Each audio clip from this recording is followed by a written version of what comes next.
right? That, the warm up from the ocean. Hi, everybody. Psychedelics today back. We have Ismail Ali from MAPS and Betty Aldworth from MAPS, both the co-executive directors. Thank you both for joining. So happy to be here. Yeah. Glad to be here. Yeah. So I guess when did you all get appointed with this new role? So last year around this time we made the announcement, and we rolled into interim co-executive directorship at the end of March last year, beginning of April. I refused to let us make the date April 1st. So March 31st.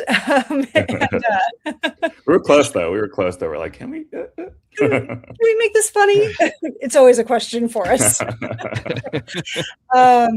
And then in, I think, September of last year, it had become official and was announced following a handful of interviews with some really exceptional folks who were applying for the role and who were excited to be in partnership in different ways now. And but yeah, so September of last year, I think it was officially announced that we would be no longer interim. Right. Yeah, awesome. And I'm sure it's been quite the ride. Like, you've been quite busy doing your own kind of re-wrangling of the organization, or how would we want to even put that? You get, like, here's your new job, like, here's this big organization, go for it. Yeah, I can maybe describe some of the context. Yeah, it's like, because my pithy answer to your question was going to be, well, who's counting? It kind of depends on what line you're drawing, because there have been all of these kind of points of transition in the last, you could say, year and a half, from the point of the FDA decision and then the aftermath. And then but I would say, to the question, Betty and I had, especially for those that aren't familiar, been kind of the senior program directors, myself on the policy and advocacy side, supporting also some of the legal work, and then Betty with communications and marketing and education. And so in many ways, we had been holding a lot of the large kind of programmatic areas, and both have our own backgrounds and experience that we can maybe go more into in this conversation. But it's felt a little bit like a very, very smooth stepwise transition over 18 months to get us to today. And also there's multiple clear threshold points, right? There's the FDA decision in 2024. There's, to Betty's point, this March 31st, not April 1st point of us kind of stepping into the interim co-executive director roles while the search was going on from the board side for the following 6 or so months. And then there was the threshold last September. And I would say I would add one more, which is probably this spring, where I don't want to speak too soon, but after, to your point, Joe, quite a bit of tending to, I've been joking with Betty, it's kind of like channeling our inner janitor. We're like, all right, what's been going on? How has the organization taken shape in all these different places, whether it's with our programs, with the visible story, with the reputation, with how we operate internally as a staff, really just looking at each of these systematically and tending, trying to create some sort of cohesion. And I can really start to feel that come together as we enter 2026. Outstanding. Yeah, it's going to be really interesting to see, what that looks like 2026 and beyond. I think the phase we're at in the drug wars, kind of late drug war, maybe we could call it. And I hope so. things version of it, yeah. Some version of it. And the data is becoming so compelling that, what arguments are there beyond cruelty at this point to keep it going, and, maybe shareholder return. But I think there's going to be a lot of really interesting movement as MDMA, psilocybin, and other drugs come across the finish line, right? Any kind of speculations there about how legalization through kind of normal FDA channels might impact drug war? You want to go first? You two are both kind of scholars on this one. It's a big question too, but honestly, Joe, I've been doing this long enough that I've become quite skeptical, which is out of my nature, around sort of institutional progress and any fundamental changes to the way that the criminal legal system and so many other systems seek to punish people. And that saddens me. But it also inspires me to keep doing the work beyond medicalization and to make sure that that's, where a lot of MAP's energy is focused and that we're still always tuned in. If we look at the cannabis industry, which is where you and I first met, the cannabis advocacy and industry space, so many years ago now, that has, so much progress has been made through state-based reforms, but it has barely touched the medical system, right? The institutional medical system, the FDA and prescriptions and insurers and physicians, that sort of thing. And so it feels like what we know is so far disconnected from what that healthcare provision institution is doing, and then what the criminal legal system is doing, and all of the systems that are interacting there. So I have become, unfortunately, a bit of a skeptic about impacts of FDA decisions on the broader drug war. I will say, though, it's really important to note that, like, the more questions we can insert into people's minds about, is this drug war thing valid? Whether that's in the form of, wait, cannabis can be used for medical use, or MDMA or psilocybin can be used to address serious mental health conditions, or, it causes people to start thinking a little bit differently about what they were taught through the DARE program and other prohibitionist practices and programs that are really not evidence-based. So the more evidence we can bring and the more questions we can create, the more progress we make. And that's where it's really related.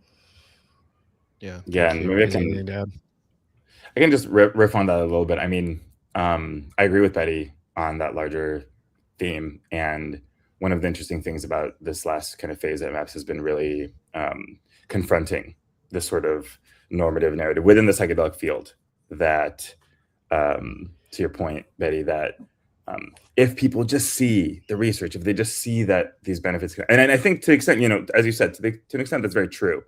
And there's no doubt, I was thinking about this when I was talking to like a younger family member recently. And when I was 19, I just didn't even have a concept that there could be this therapeutic use of it. It took me time to get to that, right? And the fact that detail is now kind of part of the zeitgeist, I think is actually a sign of significant progress, even if you're only looking at it from like a narrative perspective, like what information is contained within the package of information people get about drugs, whether it's from TV or movies or society or school or whatever. So that clearly, I think, demonstrates progress. And that comes from this sort of like visibility of the research and so on.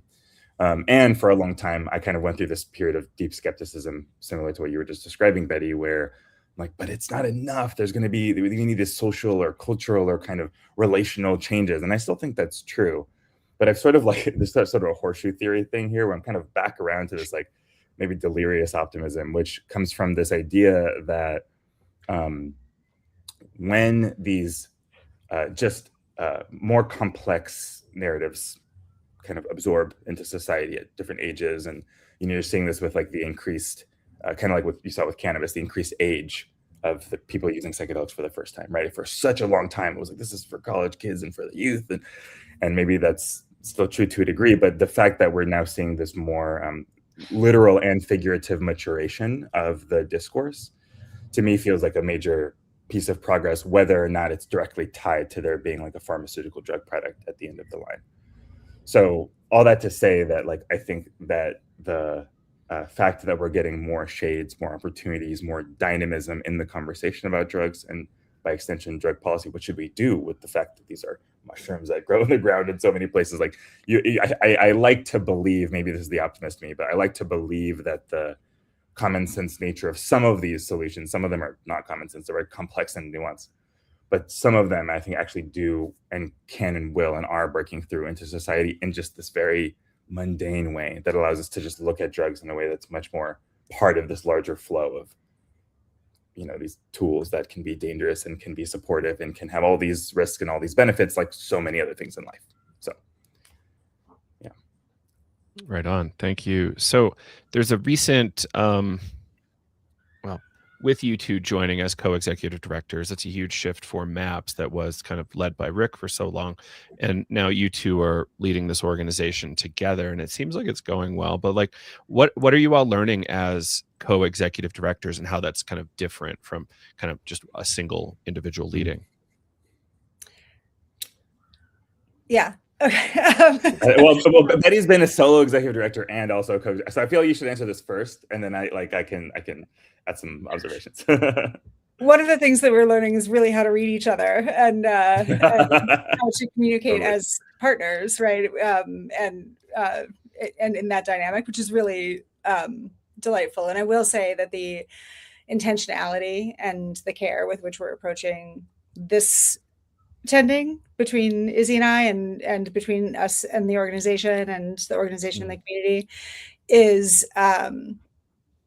like, I'm seeing that reflected in my own life, which is really delightful, in my personal relationships, and much more care and intentionality there. So that's cool, but not really related to the question, or not really answering the question.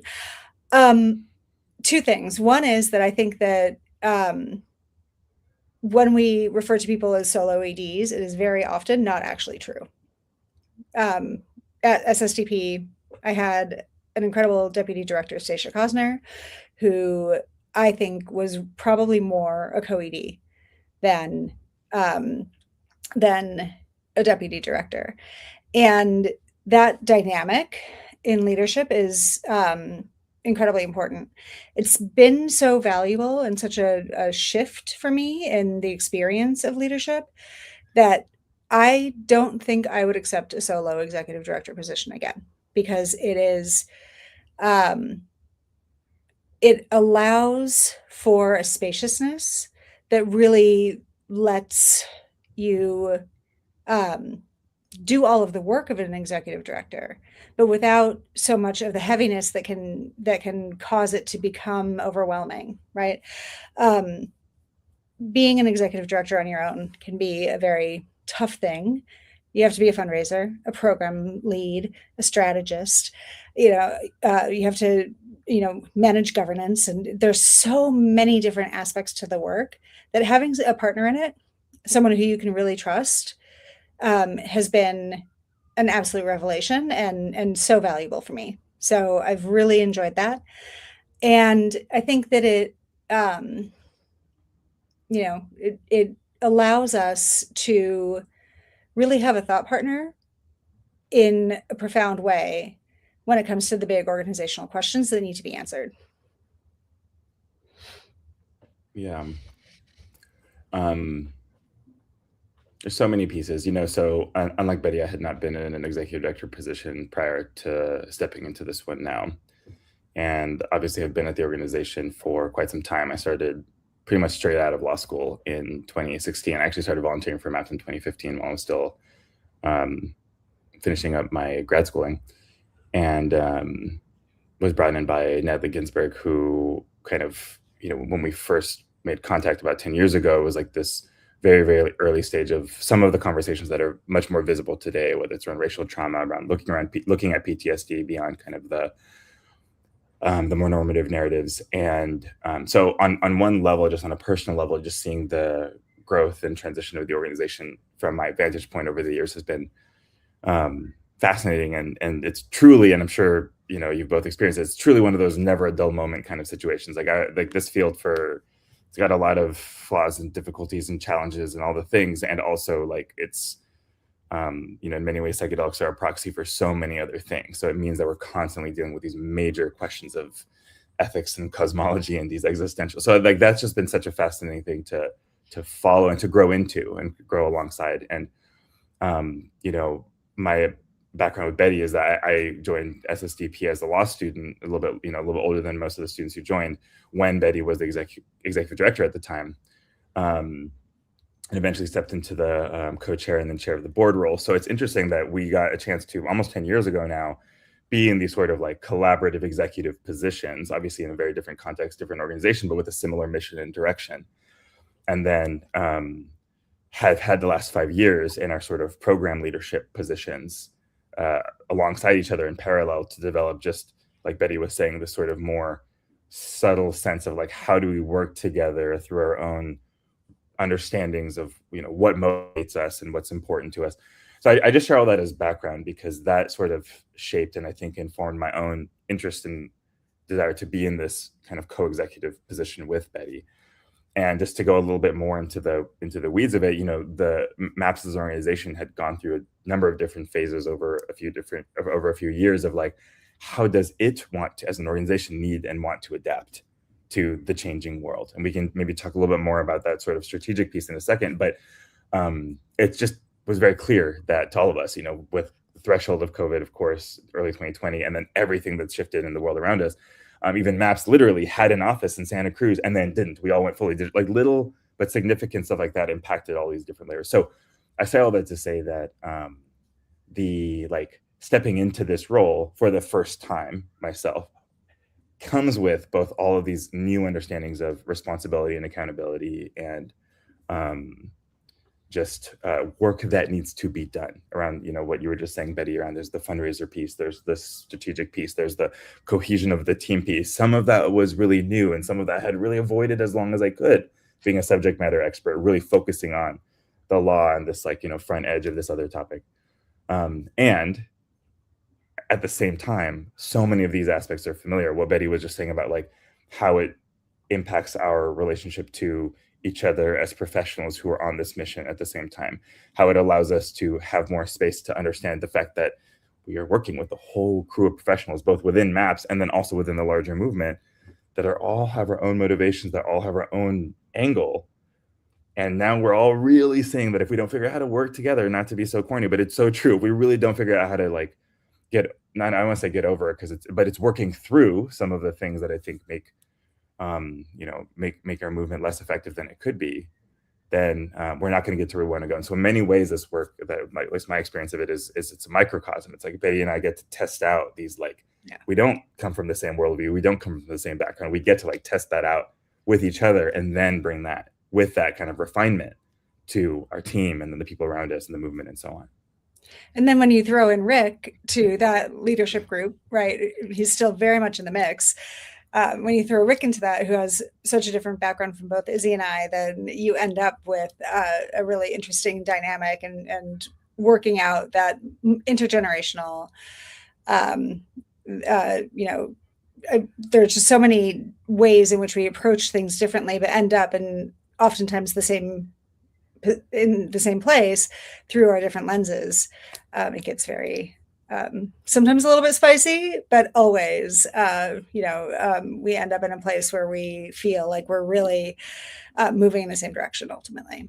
Yeah, and actually, I'd like to ask one more thing about Rick, especially because you mentioned him, Joe. So, just to put a finer point on it, Rick has so much energy, and he is so. I just want to because we get this question a lot, and he is so still in the mix. Rick is traveling the world, Johnny Acid Seed, doing his thing, really talking to new audiences, familiar audiences, like bringing, because we're now at a point where there's plenty of research and innovation that's still happening and that will continue to happen. And there has enough has happened that there's now like a body of knowledge that can be brought to different parts of the world that's not totally in an experimentation phase, right? Not totally. It's like we now have enough coalesced information. So just adding on to Betty's point, it's been this really, really cool pleasure and honor and such a dynamic experience to be in this position of both being mentored by and supported by Rick with his now 40 years of experience just at MAPS, just in this organization, not to mention all the other contexts. And then also for him to have so much buy-in and excitement about the fact that I think one thing that brings him, I don't want to speak for him, but that brings him a lot of pleasure is that we're leaders that were cultivated by MAPS. We've done a lot of work outside of the organization, both of us. And the fact that we're trying this thing of what does it mean to develop our own leadership, develop our own bench, not just within MAPS, but within the movement.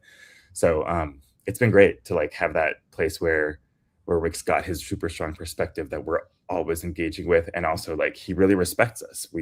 He really sees what we're trying to do. And he loves to talk about how it's really important to him that an organization has really empowered executive directors. And he doesn't just say that. He's like, I want you all to be really empowered to deal with the thing that you think is right, even if he disagrees with us, which happens sometimes. That's great. Does he still have a board seat? Yes. Yeah. Rick is the president, which according to the bylaws gets will continue to have a board seat, and he has kind of a dual role as on the board, and then also is still on staff driving a lot of the research work for sure. Great. Cool. Well, that's fun. And like, yeah, having that kind of mentor be so closely, engaged in your work has to be pretty great. And, he's got so much experience. Yeah. He said 40 years just at Maps alone. Like, that's crazy.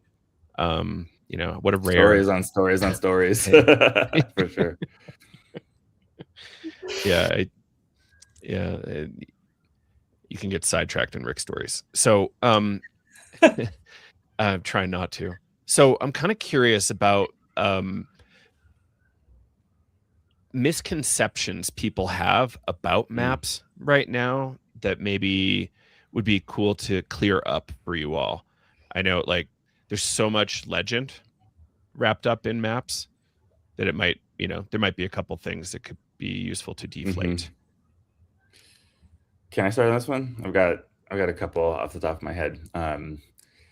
Yeah, I love this question. Thank you for presenting it. And what I'll say to start is that there's a few things that would be worth clarifying, and also not to be super annoying or overly psychedelic about it, but everything is everything in the sense that Maps really has done a good job. Sorry, of I would say staying true to our name in many ways, multidisciplinary association.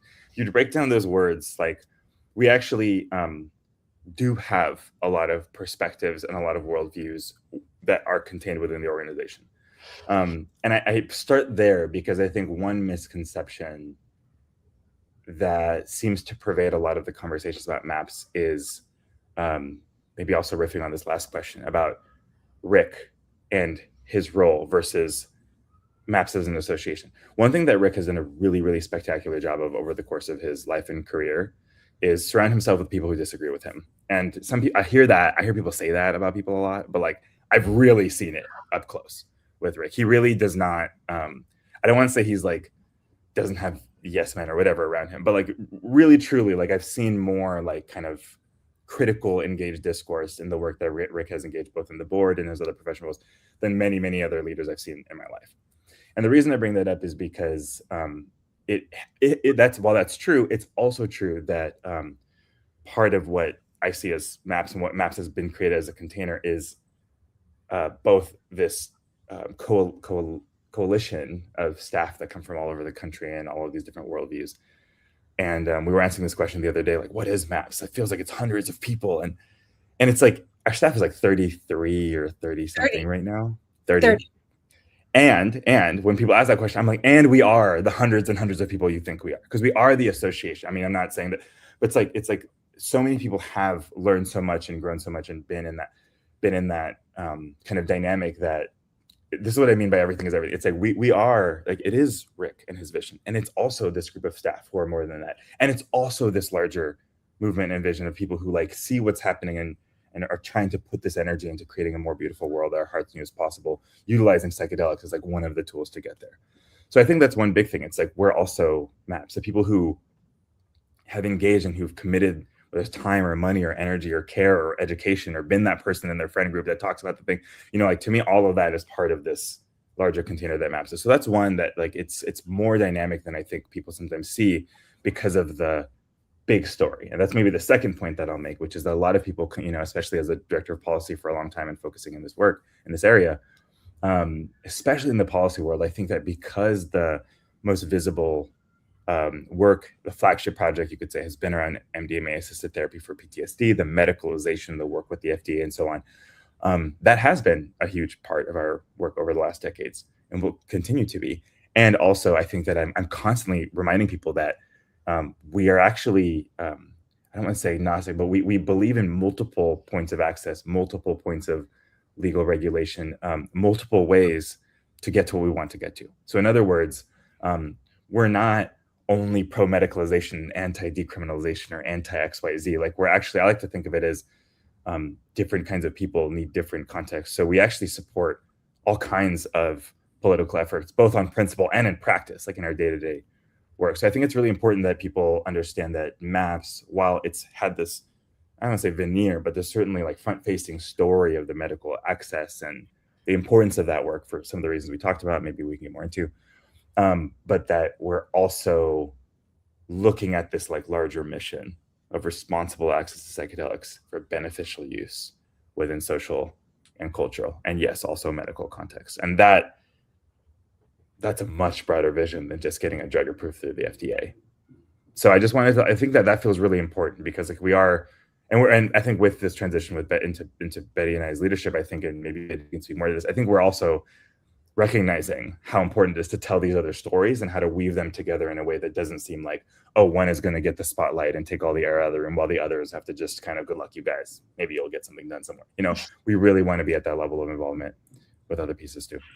Well, and I think the one thing that I would add to that is another place where we see that reflected is in the three pillars of our work, the elements of our mission: research, education, and policy. And yes, research has been getting so much of the attention for such a long time that people tend to associate MAPS mostly with research. But Rick is the first person to say, and Rick, who wrote that mission 40 years ago, is the first person to say that, you know, sometimes you lead with research, sometimes you lead with education, and sometimes you lead with policy. But they are always interconnected. And one of the things that Izzy and I are really thinking about at MAPS is how do we use each of those pillars to really strengthen the others. It's not so much focus on the pillars themselves, but on the ways in which they interact with each other. And what is it in that sort of interstitial space between them that we can use to inform our strategies and work going forward, and use to accelerate perhaps the pace of change so that we get to this post-prohibition world more quickly. Agreed. Yeah. So I had a pretty big team for a while, and every meeting I would start it with reading the mission, vision, and values. It was so annoying, but it was like, we have to kind of drill it so that we can live it. And I'm hoping maybe you could share a little bit about, like, you know, mission and vision, at least, of the organization. Is he? Yeah. Well, I'll start with the easy part, which is maybe the mission. So the mission has not changed since MAPS was founded 39 years and 11 and a half months ago. We'll be at the 40th anniversary in just a couple of weeks. And so I say that to say that, like, the core mission, which is this idea of, as I just mentioned, you know, creating legal, responsible access to psychedelics for beneficial use in a number of different contexts. That's always been the case, and that will continue to be the case. And kind of, Joe, to your point about like kind of drilling it, what that means to me at least is kind of what I was saying earlier, that we have to take a wide lens to what that looks like and what that could look like. And the thing I'll add that maybe steps a little bit more into this vision question, and this is something I've thought about a lot over the last few years, is that I think the vision of an organization necessarily needs to adapt to the changing world. And I think some people might feel otherwise, right? There's like this goal that you're setting in the future, you're setting a flag and you're like moving toward that. With psychedelics in particular, like I feel deeply humbled by the things I've learned over the last, decade plus in the field. And I'm totally on that arc where I feel like the more I know, the less I know. And the reason I bring that up here is because, well, our vision does have to do with, what Betty was mentioning, this post-prohibition world where psychedelics can be integrated into medicine, into healthcare, into society, into culture in a way that is safer, that's more just, that's more compassionate, that's more responsible. The how and what that is, and maybe that's like somewhere in between the mission and vision or downstream from those things, that is really changing. Like we can put forward that goal, and also like because the political environment that we find ourselves in, the things that we're learning about the medicines themselves, about the territories, and I want to name the increased visibility, and I think this is a very important thing, increased visibility and awareness in the West of the ways that psychedelics have been integrated and utilized in contexts all over around the world, all across history and today, is also a big piece of it. And maybe, well, the one thing I'll add to that is that I think that it's easy to look at the psychedelic field right now, which is really focused on mental health care and healing, and this core thing of like making ourselves better, treating or curing, whatever that framework is for you, and see that as an immense need. We're in a society that's immensely desperate and dealing with major, some people call it a polycrisis, but certainly like on an individual level around isolation, around social media and our phones and the screens and all the things. So that's all the atomization that's happening. And I think that for myself, at least, like even when I started this work 10 years ago, my vision, or what I thought of MAPS's vision, what the organization would be, was really still focused on that lens of making sure that we could help people who are suffering from these specific indications, from these mental health issues. Over the last decade, we've seen the more and more relationship between the acute mental health diagnosis and these other things, these social norms, these, dare I say, spiritual trends, these relational trends around how we are with each other as humans. To me, that necessitates maybe not an expansion, but an additional depth of the vision of the organization. So, for example, I've been toying with this idea, and we've been talking internally about this idea of like, what does it mean for psychedelics to be a tool to help enhance our humanity? Not just like our humanity, like our compassion to each other, but also our humanity in the face of something that was a specter, but wasn't quite as visible 10 years ago, which is like what's happening with AI and this digital revolution. So to me, like the vision of a more beneficial, responsible use of psychedelics, that's consistent. That's been the same. The mission's been the same. But when I think about how we craft the vision and what stories we're telling to inspire people to come along with us to get there, we have to look at the new set of problems or the new set of dilemmas. And to me, like, these tools right here, the thing I'm looking at right now, like the way that AI has gotten into everything. And I'm not like saying we're not pro AI, and it's not that at all. It's like the world is changing. So when we're thinking about the vision that we want, to me, it's one that's more connected to ourselves and to each other. I'm sure Rick would have said that 40 years ago. I'm sure that's not controversial, even in that story.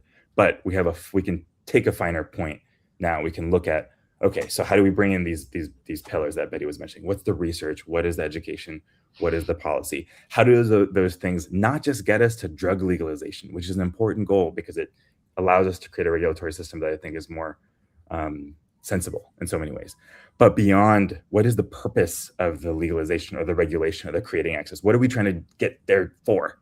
And to me, that's the thing that's become more and more visible, which is like, oh, we're trying to do this for each other as human, to cultivate our humanity in the face of the digital overload, or whatever that is, So I know that was a lot of riffing and a lot of words, but I just like that's kind of how I want to express that it's been emerging.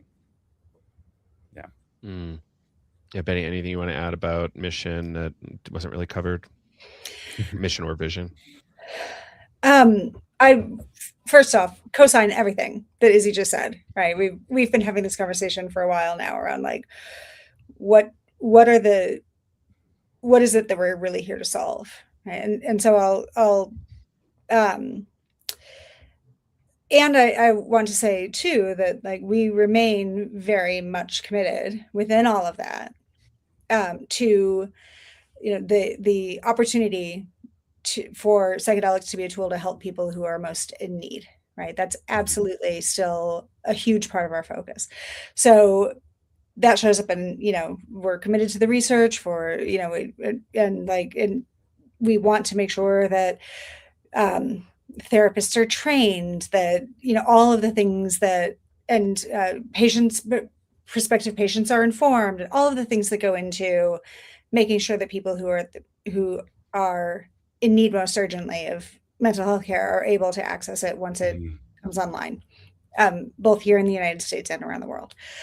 It reminds me a bit of medical cannabis versus adult use cannabis, where like, yes, adult use cannabis is important, and first we have to make sure people can address their most serious medical issues.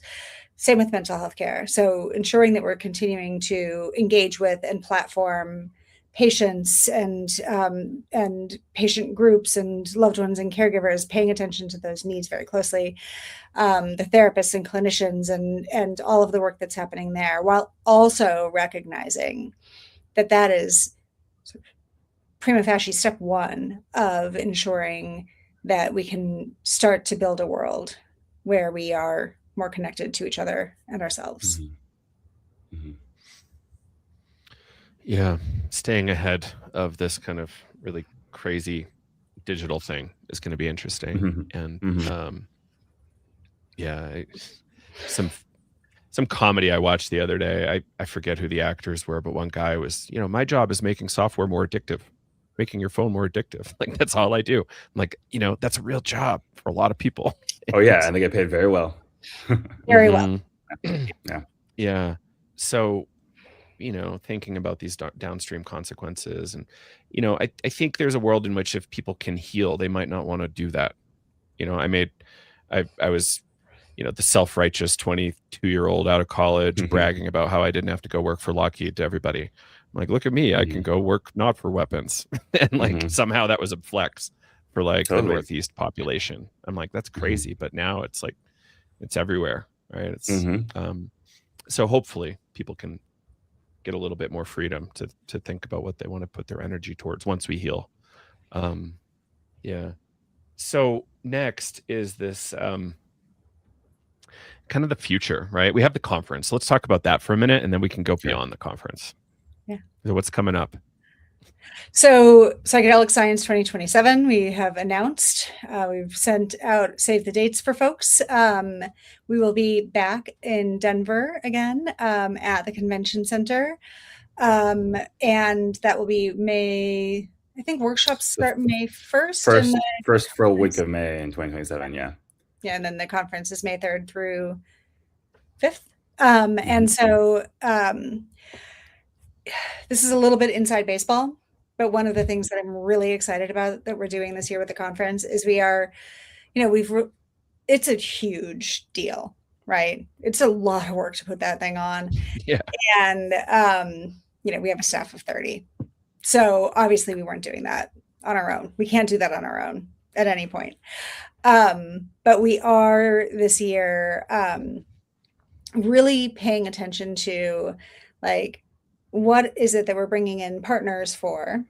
And what is it that MAPS is holding with people who we've worked with over the course of many years and who have, who are, working directly for us to ensure that the elements of the conference that are most impactful for our partners, our collaborators, our audience, our associations are held closest to the work that MAPS is doing. So we're shaping it a little bit differently this year, sort of behind the scenes. And I think the way that will show up for participants and attendees is, TBD, right? There's lots of interesting stuff there that will, I think, make it feel more intimate no matter how many people show up. And I'm really excited about that.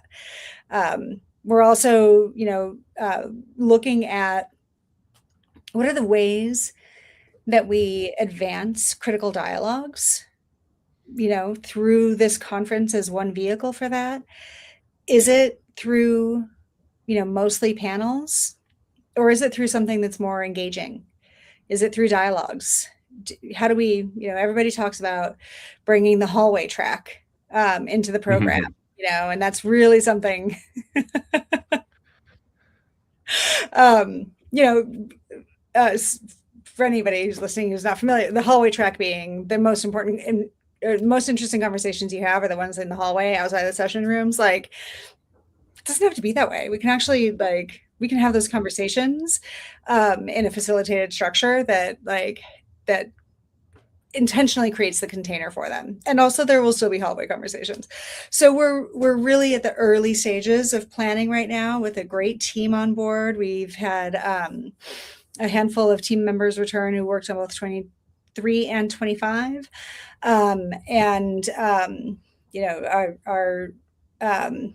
We're really being thoughtful about how we're working with the program, the curatorial process, and our community partners to build an amazing container for whatever's to come in 27 for psychedelics. Yeah, I can maybe say a little more and then segue into some of the other kind of pieces about the future. So one thing that became really clear at PS25 was how much, not just obviously how much energy that we as a staff and also like that so many people across the field were putting into this moment, and to the, you know, really awesome possibilities that occur when you have so many different worlds overlap. Like, there's so many amazing psychedelic conferences and gatherings around the world, many of which, you know, I love and attend and have seen incredible conversations happen. But there's really nothing like having such a big tent, you know, such a big tent at the Colorado Convention Center, you know, for the psychedelic science conferences. And there were conversations that we were really proud to host, whether it was through different geographic and ethnic and cosmological and world, just like there were conversations that were happening at Psychedelic Science 2025 that I have not seen in other places, and, you know, would be really, really difficult to do in other environments. So that got us to thinking, like, why is there like this one biannual thing where so much happens? And if we're doing all these other, you know, not smaller gatherings or coalitions, digital or in person or so on, how do we create more continuity between the work that we're doing and this sort of, you know, crown jewel of this process for us? And also, how do we bring more visibility to the gatherings and efforts and the advancements that people are doing in other conferences and other events, and just create more connective tissue between those things? So in some ways, we're sort of, for a long time, the way that we treated psychedelic science was as a separate project from all of the other things. Of course, there was tons of overlap, but even in a very like literal sense, like, you know, I'm thinking about when I was curating the policy stage in 2023. Even then, I remember thinking, okay, it's really important that we like platform all these amazing people, but I wasn't really thinking like, how do we weave this into MAPS's perspective, or how do we weave these like big themes that we want to bring forward to this more mainstream audience, like. And it's funny because I think that we've been, you know, speaking to the misconceptions question that you had earlier too, I think that a lot of people believe, and the feedback we get is definitely like as if we're pulling the strings and all of the speakers, and like it's really much more dynamic than I think it seems. And we put quite a bit of effort into making sure that there's people on stage who disagree with us, who have different perspectives. But I think we haven't told that story super well. What people see is like who gets on stage.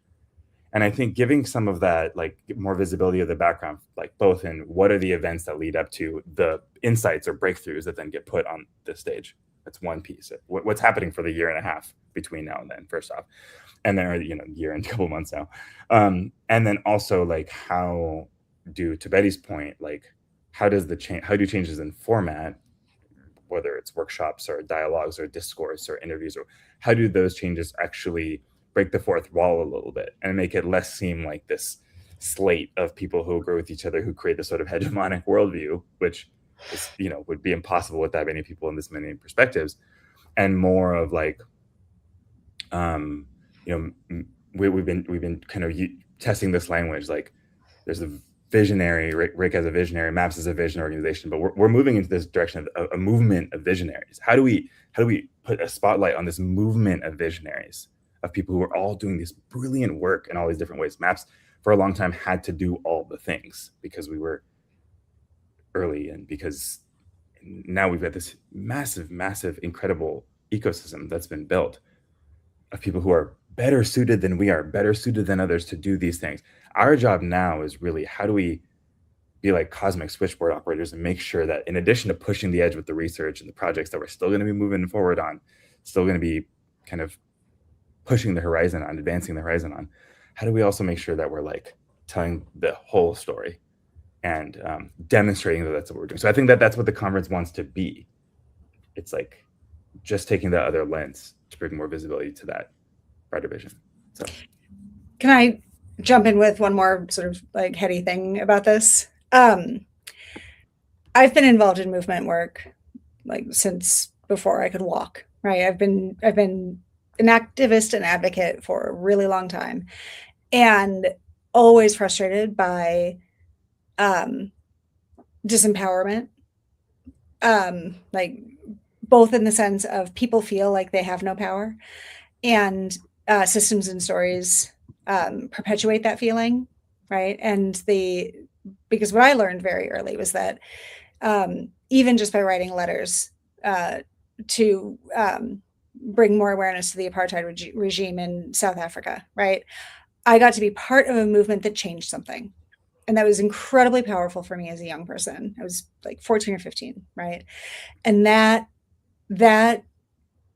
crystallized for me that I can be part of change.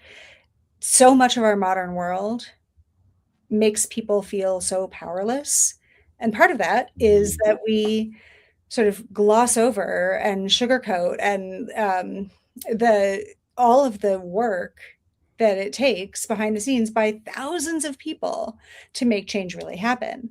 So how do we visibilize that in a way that feels empowering to people and allows them to see that they have a place that they can connect into the movement?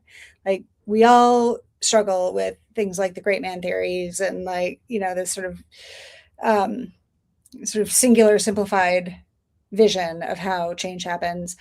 It's not true.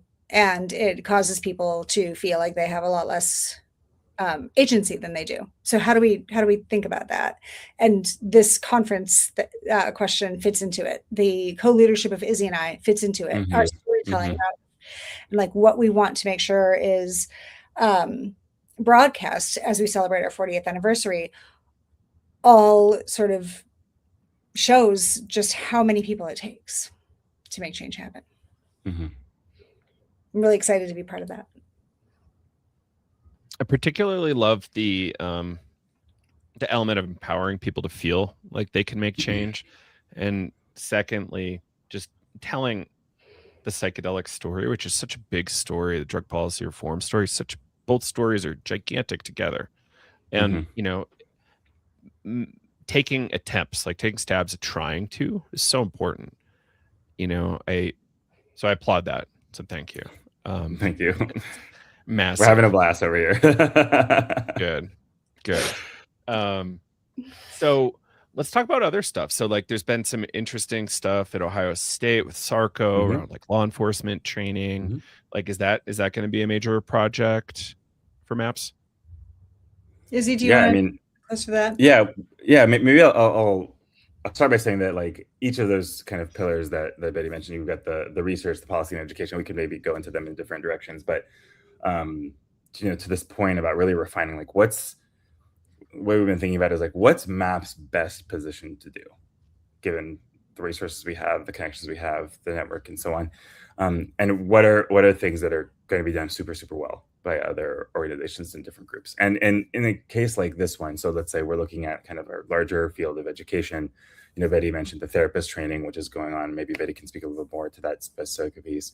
Over the last few years, you know, we developed this project around training for first responders. And that was initially started as a project with the city of Denver, and has now expanded. And we're talking to, I think I can't say all of them right now, but a few different jurisdictions, states, cities, different places that are interested in applying this training to their first responder agencies.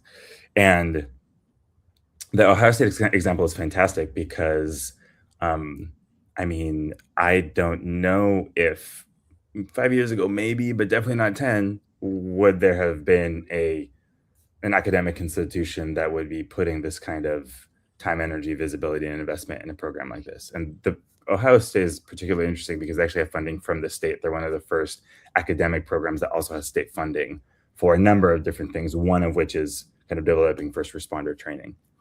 What's really exciting about this for me is like just being able to work with academic partners on anything like this is awesome. And, you know, you're obviously seeing a lot of investment from academic or from philanthropy into a lot of philanthropy for academic institutions, whether it's Berkeley or Harvard or so many others across the country that are now building out these projects of all kinds.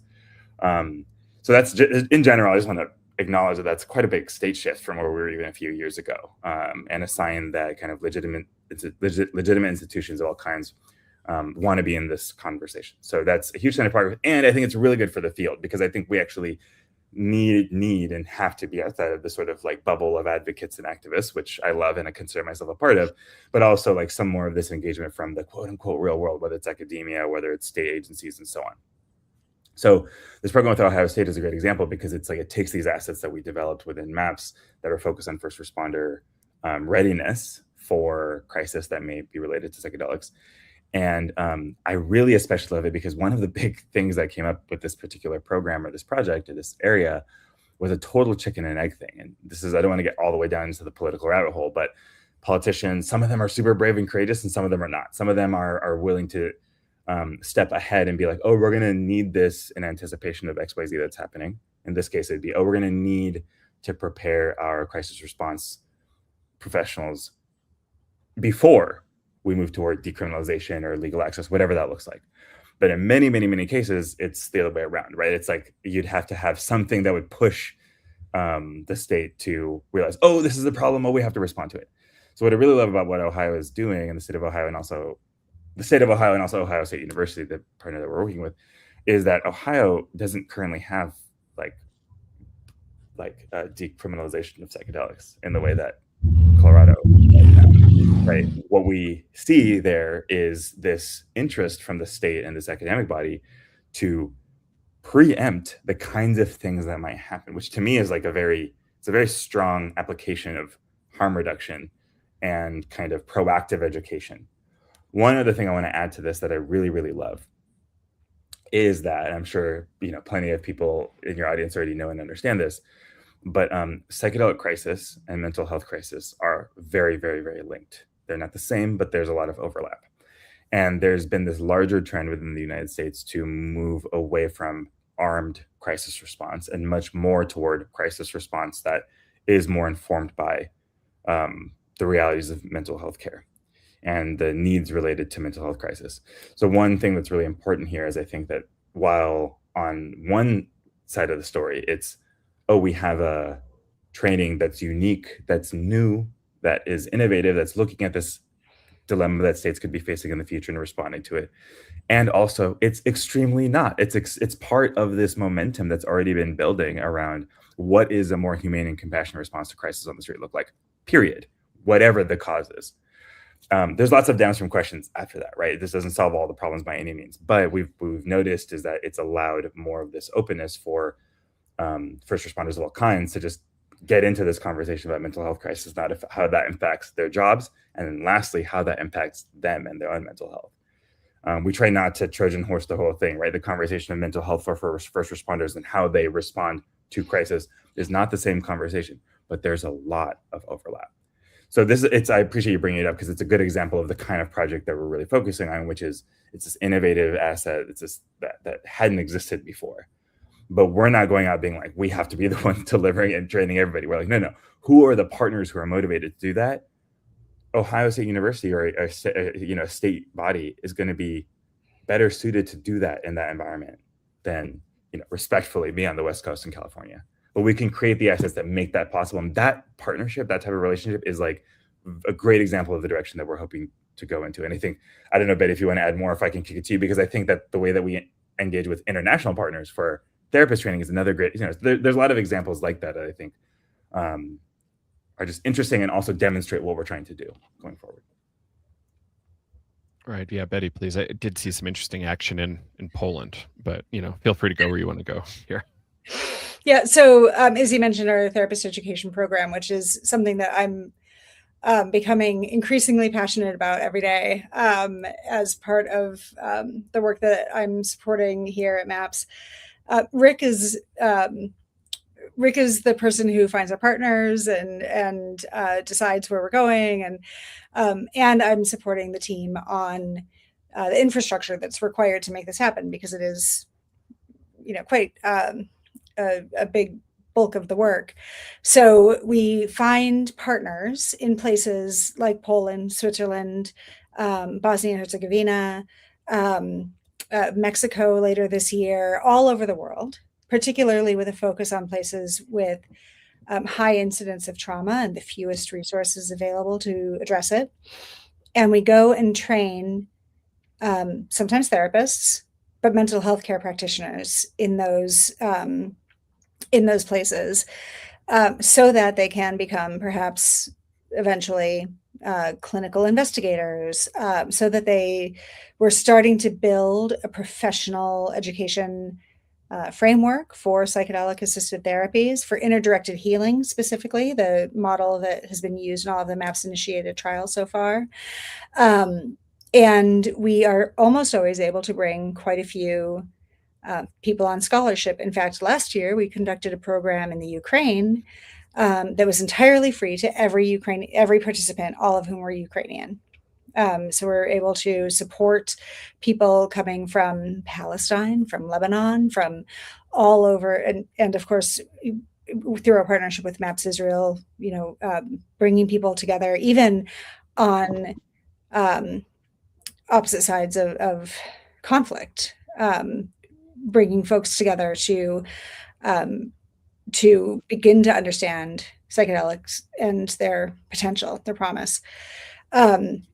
So I love this program. It's so much fun. And one of the great things about it is that we get to do this working with the MDMA Alliance, the therapists specifically who have been carrying so much of this work through the years, through the clinical trials, training the other trial therapists, and really, I don't think that people understand what a risk it is, or it was anyway, 20 years ago, to make the choice to participate to be an investigator in an MDMA assisted therapy trial, and like the risks that these people took to their careers and their reputations. It's not small. And this is a way that we get to continue to honor their work and make sure that the people who've been the knowledge carriers for so long are also the people who are engaged in the teaching. And to do so in a way that is that embodies cultural humility and is adapted to the location. So when I say mental health care providers, oftentimes that's people with licenses, as we're familiar with in the US, but sometimes it's not going to be. Sometimes it's going to be people in community who take on a different type of role that isn't called therapist or mental health care provider or social worker, right? Or psychiatrist. It might be any number of different roles in different places. So, that's a very rich project that we are very proud to support at MAPS. Mm-hmm. Yeah. Go ahead. Well, I was gonna now step into a few of the other program areas, if that's a fair direction. Yeah, just because I want the audience to get a nice good picture. But I appreciate the prompting, and I think this is a good direction. So, kind of just riffing off of what Betty was saying, both on the risk piece and then also just what I meant. I think a lot about again, kind of what I was saying at the beginning, these sort of thresholds over the decades. And at the time, at the beginning of this sort of era of research in particular, the horizon, the front edge of that conversation was around drug development. And can we take these drugs through the FDA process and get them into legal pharmaceutical context? And now we're at this place where there's an industry that I would say would stop at nothing to get that approved in some way. There's a lot of people who are very motivated for a lot of reasons. So we've been thinking a lot, speaking of these projects, of like, what are the things that are really needed? What filled the gaps? And these projects that we were just mentioning around the training, professional training, I think is a big part of that. And I also, just because we all get this question a lot, want to speak a little bit to the research areas, both the work that Rick has been continuing to move forward, and also how that fits this larger arc or this larger story. So we've landed on this language because we've been thinking a lot about, like, what is the research that MAPS is really needing to do these days? What's really important? And what is no one else going to do, or what's no one else doing? So we think a lot about, like, well, what are the things that are, I don't want to say not commercially viable, but don't have the same incentive within like the kind of market as the research that's happening, that's being led by the kind of more well-funded for-profit drug developers. And what are the things we're trying to do with it? So we've landed on this kind of area of what we're calling precedent-setting research, which can look like a lot of different things. So in the way that the MDMA trials that Betty was just talking about, that were big risks for the people who were involved in them 20 years ago, kind of created this precedent that doing research for drug development for Schedule I drugs is not totally crazy. And if it is, then it's the kind of crazy that can get us somewhere, that helps us progress as a society and in healthcare. So we're looking at those things that kind of really open up new paradigms for research. That's really the thing that we're most interested in right now. So on one level, there's this work that we've been doing with couples therapy. So anyone who knows the history of MDMA knows that before MDMA was made illegal, couples therapy and couples work was one of the big areas, in addition to care for PTSD and so on.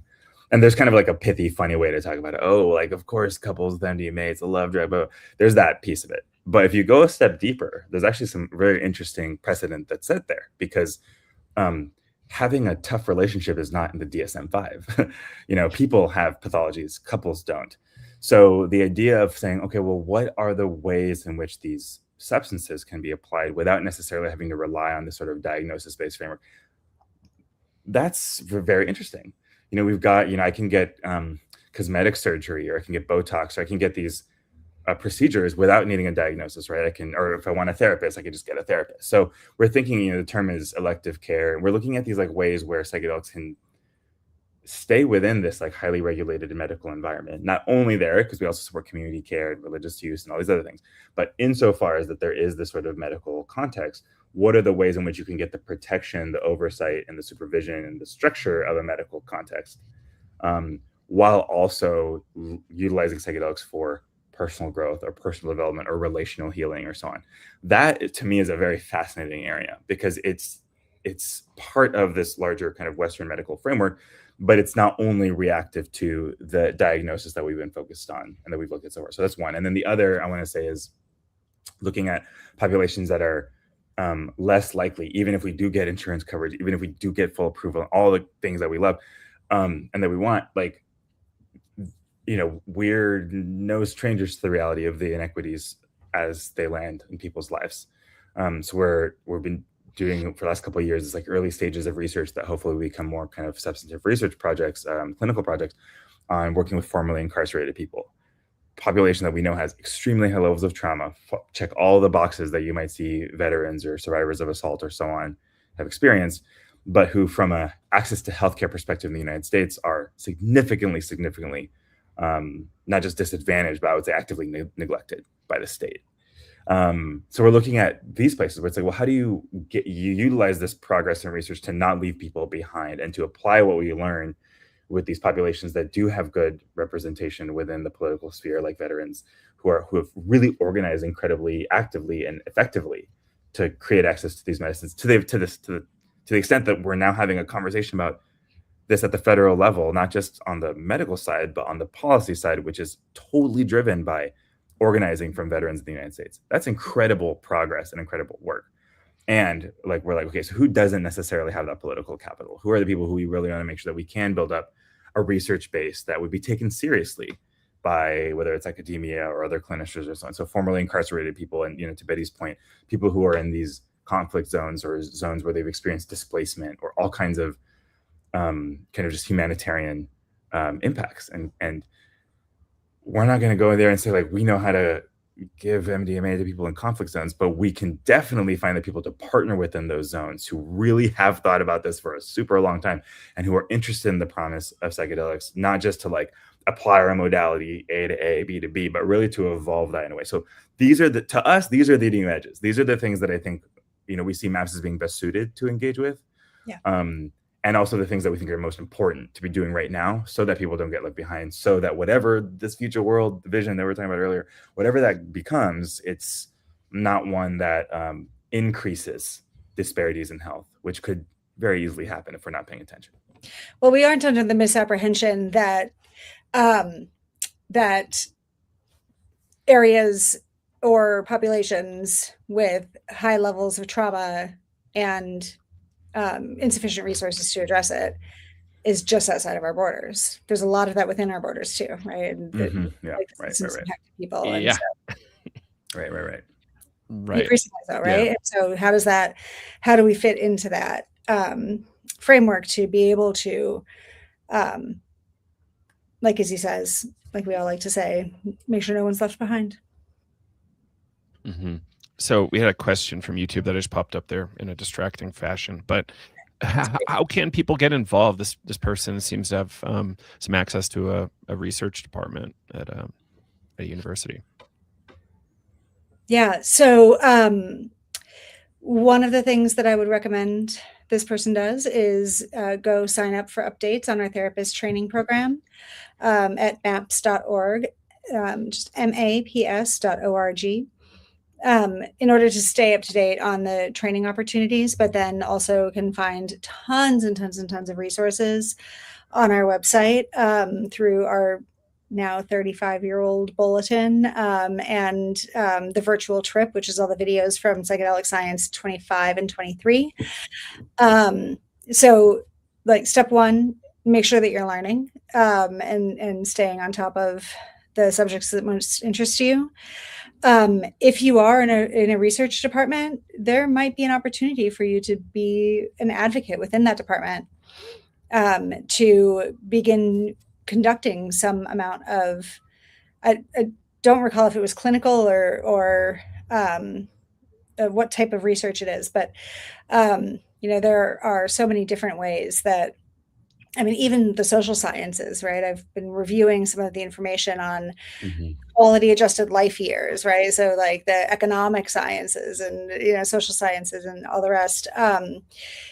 There are ways to get involved as a researcher or as an academic that might become evident once you start reading about what's happening, right?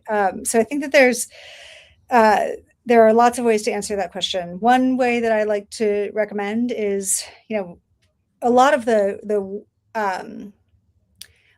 visible work happens at like high levels in academia, in Washington, D.C. and, in national like so much of it feels so disconnected from our lives, but a lot of the work that is so visible happens up here. But the real work happens in community, right? So I always like to recommend that folks get involved with their local Dance Safe chapter or their local Zendo chapter, their local Global Psychedelic Society, and with our partners at all of these organizations, they might find an opportunity to connect with people who are in their own community trying to make change, because that is how things like the Denver and the Colorado.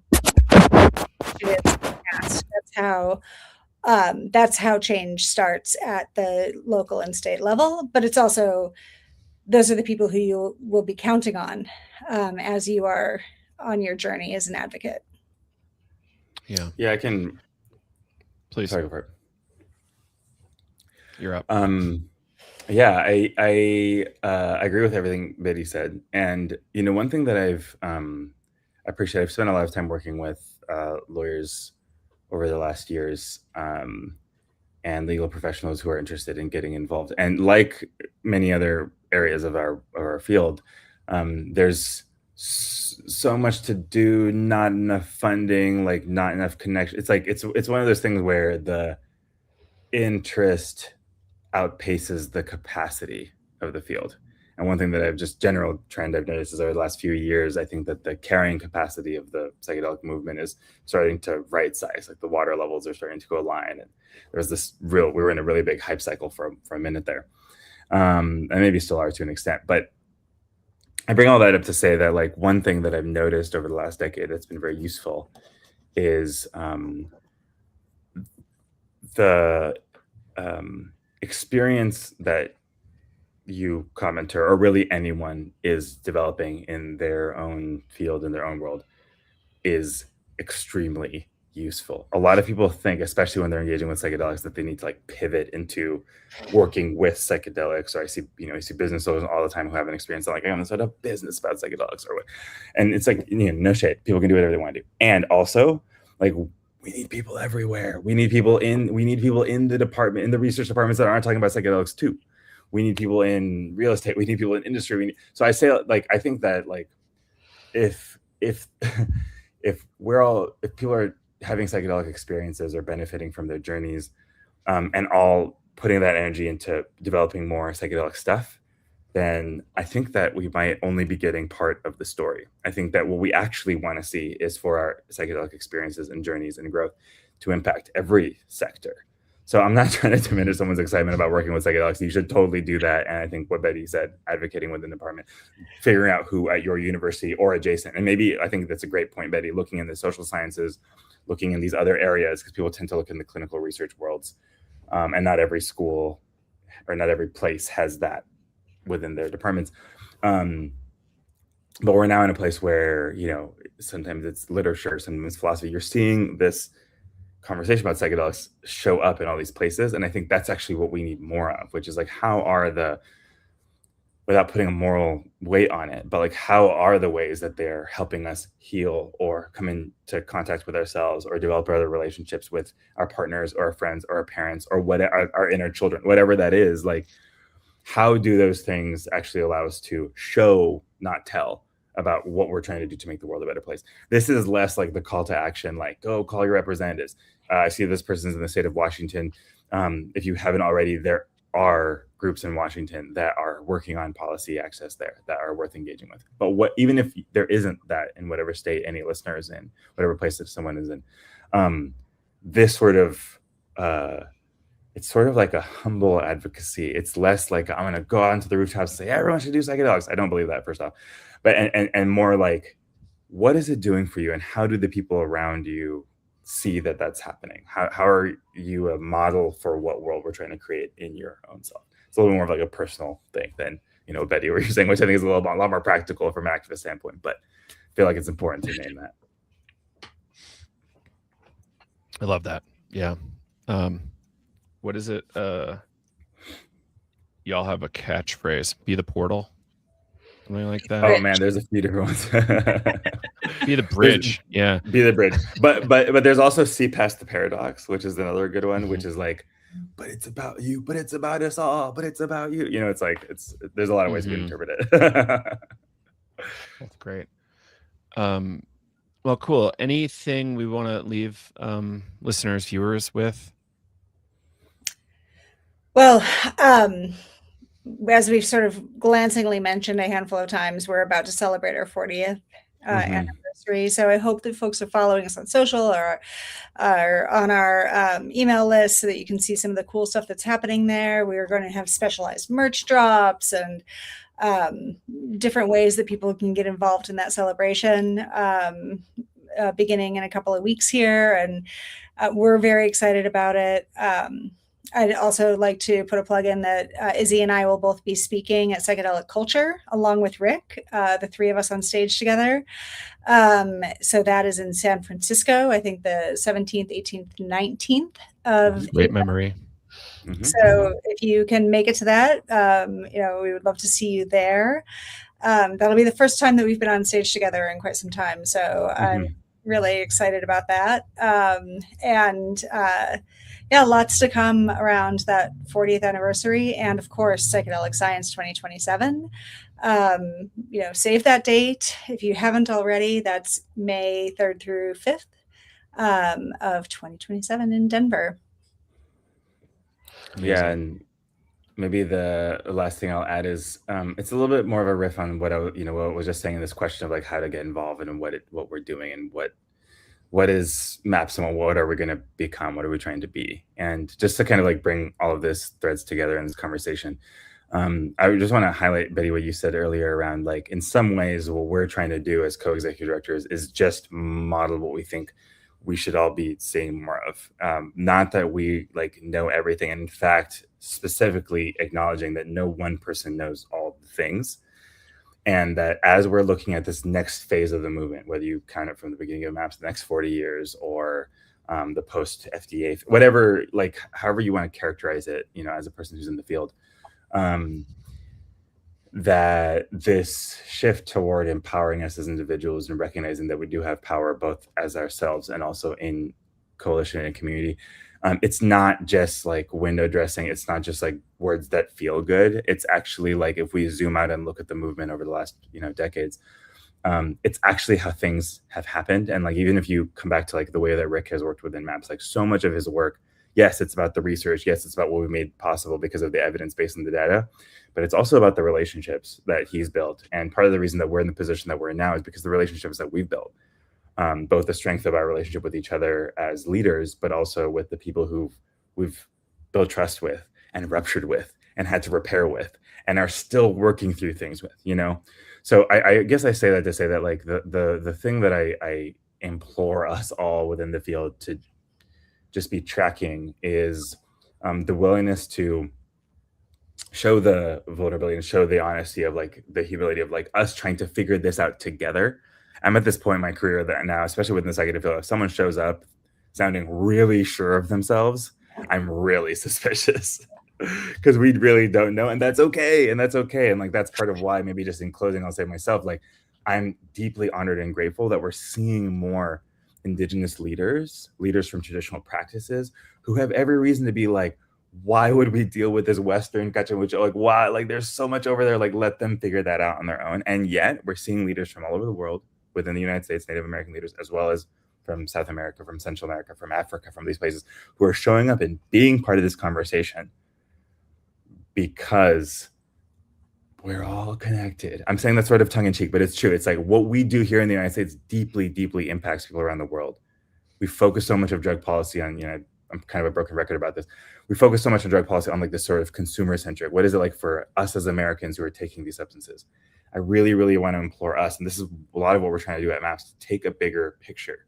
Understand that these are connections that we're making, that exist, whether we like it or not, to people in other parts of the world that are impacted by our drug policy, they're impacted by our foreign policy, they're impacted by what's going on here.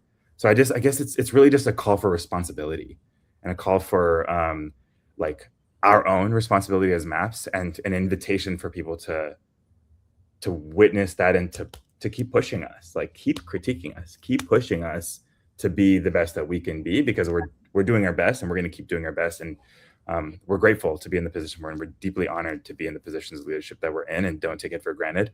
And I don't know, I don't want to speak for both of us, but I think we're really excited to cross paths with you in person somewhere, somehow. And maybe I'll leave it at that for now. Yeah, I'm like tearing up a little bit. So yeah, you're both of us. No, it's such a big project, and thank you all for holding it so well. And I hope people go to see you in San Francisco in a few weeks at the Psychedelic Culture Conference. I'll miss it this year. Izzy, last year was a highlight, sharing the stage with you. So that was great. That was great. That was great. It was a good one. Spicy times. And spicy times. I guess it's still the same. Anyway, thank you both. Everybody check out MAPS. I hope everybody will be going to that conference next summer. I'll be there for sure.